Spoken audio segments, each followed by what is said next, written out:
और दो दोस्त। एक रोमांचक नैतिक कथा। सुबह की ठंडी हवा में पूरा गांव कुहासे की चादर में लिपटा था।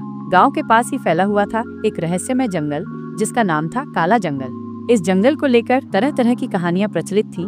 कोई कहता वहां भेड़िए घूमते हैं, कोई कहता एक भयानक भालू दिन में भी इंसानों का पीछा करता है। गांव में रहते थे दो किशोर मित्र, राहुल और विजय। दोनों एक दूसरे के बहुत करीबी थे, मगर स्वभाव में बड़ा फर्क था। राहुल था शांत, जिम्मेदार और निस्वार्थ। वहीं विजय था घमंडी, खुदगर्ज और अक्सर खतरे के वक्त दूसरों को भूल जाता था। एक दिन सुबह विजय बोला, राहुल चलना, आज काले जंगल के रास्ते से शहर चलते हैं। रोमांच चाहिए तो खतरा उठाना पड़ता है। राहुल को थोड़ा डर तो लगा, लेकिन दोस्त की बात टाल न सका। वो भी नए अनुभव के लिए तैयार हो गया।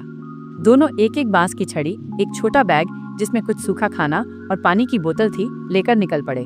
जैसे जैसे वे जंगल के भीतर बढ़ते गए, पेड़ों की छाया और घनी होती गई। सूरज की रोशनी पत्तों के बीच से छनकर आ रही थी। पक्षियों की आवाज और सूखे पत्तों पर कदमों की चाप माहौल को रहस्यमय बना रही थी। चलते चलते उन्होंने एक पेड़ देखा, जिसकी छाल पर गहरे पंजों के निशान थे। विजय हंसकर बोला, लगता है किसी प्रेमी ने अपने दिल के निशान बनाए हैं। मगर राहुल ने गंभीर होकर कहा, नहीं विजय, ये कोई मजाक नहीं है। ये निशान किसी बड़े जानवर के हैं, शायद भालू के। विजय ने मजाक उड़ाया, अरे तू तो हर बात पर डर जाता है, तू कभी इतिहास नहीं रच सकता। राहुल हल्के से मुस्कुरा दिया, लेकिन उसका मन भारी हो गया। जैसे ही वे जंगल के बीच पहुंचे, एकाएक झाड़ियों में से डरावनी गुर्राहट सुनाई दी। पेड़ पर बैठे पक्षी उड़ गए और अचानक झाड़ियों से एक विशाल भूरे काले रंग का भालू निकलकर सामने आ गया।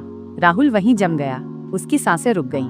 विजय ने बिना कुछ सोचे समझे पलटकर दौड़ लगाई और झट से पास के एक पेड़ पर चढ़ गया। वो सब कुछ भूल गया, दोस्ती, साथ, वादा, बस अपनी जान बचाना चाहा। राहुल को पेड़ पर चढ़ना नहीं आता था। उसे बचपन में अपनी माँ की बताई एक बात याद आ गई, भालू मरे हुए जीवों को नहीं खाता। उसने तुरंत जमीन पर गिरने का नाटक किया, आंखें बंद कर लीं और सांस रोक लीं। भालू धीरे धीरे उसके पास आया। उसकी भारी सांसें और तेज पंजे जमीन पर घिसते हुए डरावना माहौल बना रहे थे। वो राहुल की गर्दन के पास अपना मुंह ले गया और उसे सूंघने लगा। राहुल ने अपने शरीर को एक पत्थर की तरह निर्जीव बना लिया। कुछ पलों के बाद भालू पीछे हटा। उसे लगा लड़का मर चुका है। वो जंगल की गहराई में वापस चला गया। विजय धीरे धीरे पेड़ से नीचे उतरा। उसकी आंखों में राहत थी, होठों पर हल्की मुस्कान। उसने हंसते हुए पूछा, अरे यार, तू तो बच गया। वो भालू तेरे कान में क्या फुसफुसा रहा था? राहुल शांत स्वर में बोला, वो कह रहा था, ऐसे दोस्तों से सावधान रहना जो खतरे के समय तुम्हें छोड़कर भाग जाएं। विजय की हंसी एक पल में गायब हो गई। वो समझ गया कि उसने गलती की है, बहुत बड़ी गलती। राहुल चुपचाप अपना बैग उठाकर चल पड़ा। विजय पीछे पीछे चलने लगा, बिना एक शब्द बोले। शहर पहुंचने तक कोई बात नहीं हुई। जंगल की उस घटना ने राहुल के मन पर गहरा असर डाला। वो अब समझ गया था कौन उसका सच्चा दोस्त है और कौन सिर्फ नाम का। नीति शिक्षा। सच्चा दोस्त वही होता है जो मुसीबत में तुम्हारे साथ खड़ा रहे, न कि जो डर कर तुम्हें छोड़ दे। जिंदगी में कई लोग साथ चलते हैं, लेकिन असली दोस्त वही होता है जो खतरे के समय भी तुम्हारा साथ न छोड़े। दोस्ती सिर्फ हंसी और मस्ती का नाम नहीं, दोस्ती का असली रूप मुसीबत में ही सामने आता है।